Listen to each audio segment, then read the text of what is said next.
2.2, the distributive property. In this lesson, we're going to learn how to evaluate and write variable expressions involving the distributive property. The word distributive simply means to share.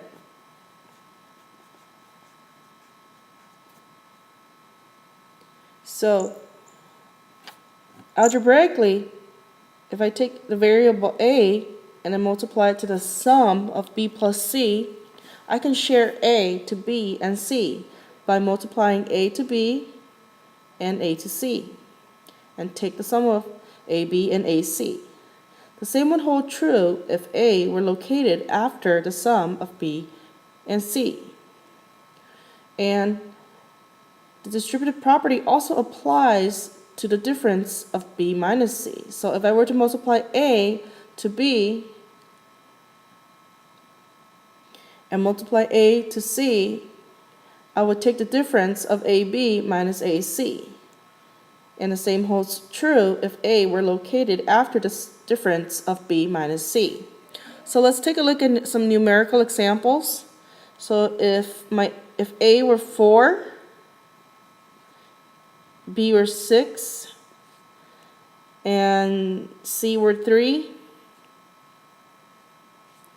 I could take 4 times 6 and plus 4 times 3. Same thing, if 4 were located after the sum of 6 and 3, I could take 6 times 4 and 3 times 4 and add them up.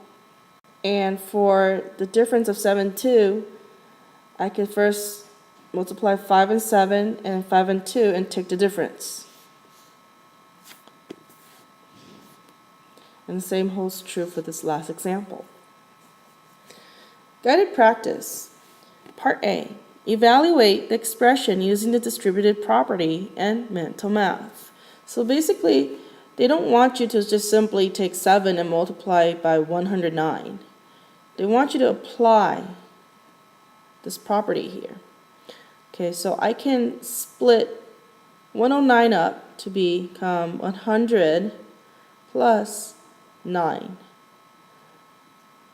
7 times 100 is 700. 7 times 9 is 63. And this would give me 763.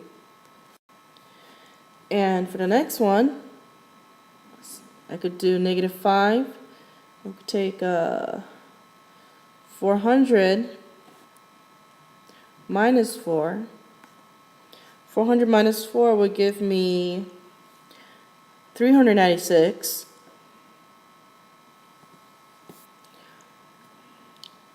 Okay, so negative 5 times 400 would be negative 2,000. Negative 5 times negative 4 would give me positive 20. And then negative 2,000 plus 20, this will give me negative 1980. Okay, I would like to box my answers. It's a good habit to develop. And here we have 4 plus 0.02 times negative 9. Okay, and again, negative 9 times 4 is negative 36. Negative 9 times positive 0.02, we get negative 0.18. And you could simply add them up to get negative 36.18.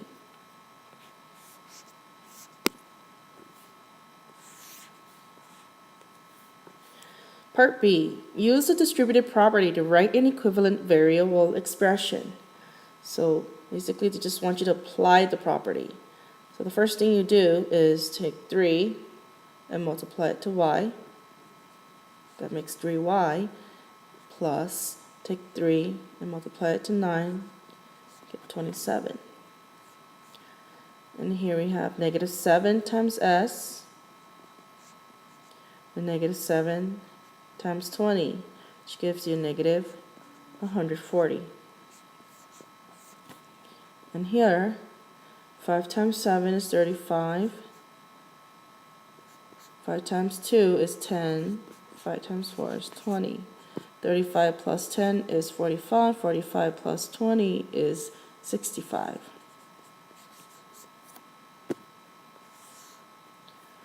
Here, part C, find the area of the triangle. Label your answers as square units.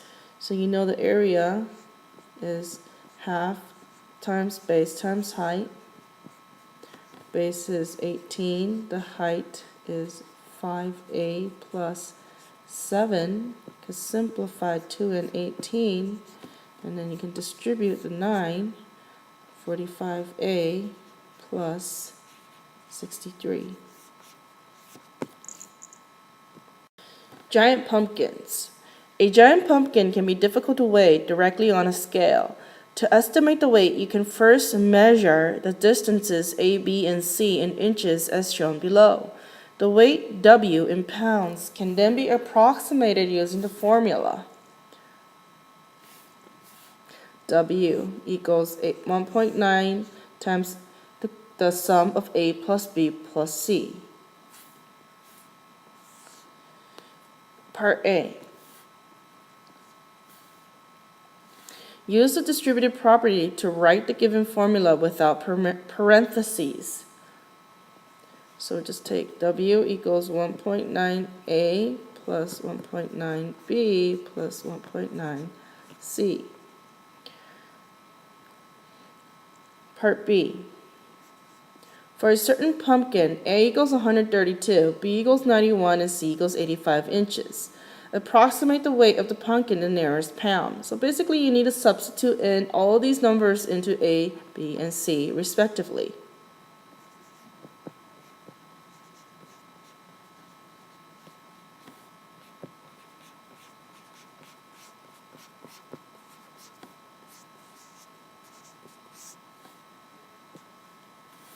So 1.9 times 132 is about 250.8. 1.9 times 91 is about 172.9. 1.9 times 85 is about 161.5. And after doing the math, you should get approximately about 585.2 pounds.